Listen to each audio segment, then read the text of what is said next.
UAE red light മറികടന്നാൽ 50,000 ദിർഹം പിഴ, ലൈസൻസിൽ 12 black പോയിന്റുകൾ, വാഹനം കുറഞ്ഞത് 30 ദിവസം പിടിച്ചെടുക്കും. അബുദാബിയിൽ 3 മാസം വരെ വാഹനം പിടിച്ചെടുക്കുന്നതുമായിരിക്കും.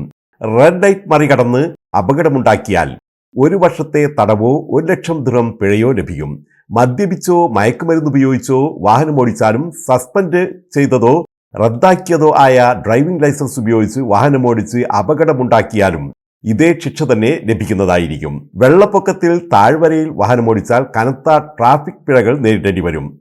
ലൈസൻസിൽ 12 ബ്ലാക്ക് പോയിന്റുകൾ ലഭിക്കുമെന്ന് മാത്രമല്ല, വാഹനം കുറഞ്ഞത് 30 ദിവസത്തേക്ക് പിടിച്ചെടുക്കുന്നതുമായിരിക്കും. പുതുവത്സരാഘോഷത്തിനൊരുങ്ങി ദുബായ് പുതിയ ഓഫറുകളുമായി roads and transport authority.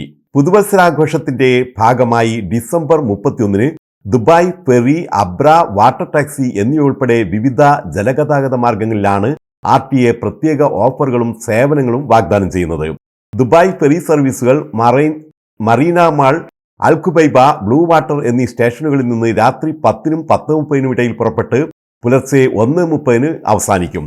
Silver ക്ലാസിന് 350 ദിർഹവും ഗോൾഡ് ക്ലാസിന് 525 ദിർഹവുമാണ് ടിക്കറ്റ് നിരക്ക്. 2 മുതൽ 10 വയസ്സ് വരെ പ്രായമുള്ള കുട്ടികൾക്ക് 50% കിഴിവും 2 വയസ്സിന് താഴെയുള്ള കുട്ടികൾക്ക് പ്രവേശനം സൗജന്യവുമായിരിക്കും. വാട്ടർ ടാക്സി സേവനങ്ങൾ മറീന മാൾ സ്റ്റേഷനിൽ നിന്നാണ് പുറപ്പെടുന്നത്. ഇതിനുള്ള ചാർട്ടർ നിരക്ക് 3750 ദിർഹമാണ്.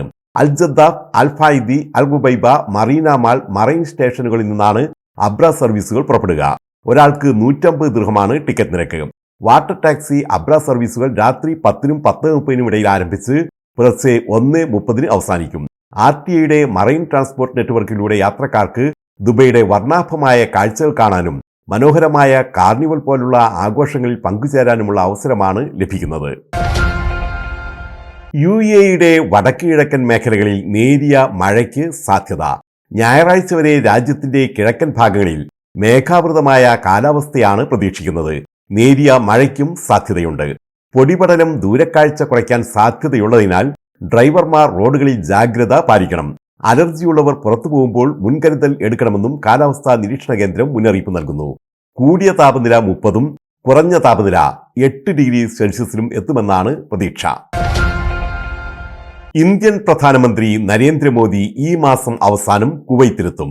ഹവല്ലി ഗവർണറേറ്റിലെ ബൊലിവിയ ഇൻഡോർ സ്റ്റേഡിയത്തിൽ ഇന്ത്യൻ സമൂഹത്തെ നരേന്ദ്രമോദി അഭിസംബോധന ചെയ്യും.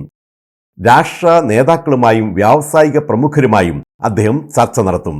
43 വർഷത്തിനു ശേഷമാണ് ഒരു ഇന്ത്യൻ പ്രധാനമന്ത്രി കുവൈത്തിൽ എത്തുന്നത്. ഇന്ദിരാഗാന്ധിയാണ് ഏറ്റവും ഒടുവിൽ കുവൈത്ത് സന്ദർശിച്ച ഇന്ത്യൻ പ്രധാനമന്ത്രി. 1981-ലാണ് ഇന്ദിരാഗാന്ധി കുവൈത്തിൽ എത്തിയത്. ഇൻകാസ് ആലപ്പുഴ ജില്ലാ കമ്മിറ്റിയുടെ ജനറൽ സെക്രട്ടറിയും ഷാർജ സ്റ്റേറ്റ് കമ്മിറ്റിയുടെ സെക്രട്ടറിയുമായ KC കലേഷിന്റെ അമ്മ ചന്ദ്രമതി അന്തരിച്ചു. 72 വയസ്സായിരുന്നു.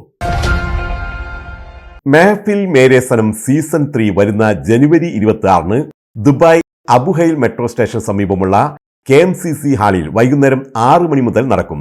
ചെറുകഥ, മ്യൂസിക് ആൽബം ഫെസ്റ്റ് മത്സര വിജയികൾക്കുള്ള അവാർഡ് വിതരണവും കരോക്കെ ഗാനമേളയും മറ്റ് കലാപരിപാടികളും അരങ്ങേറും.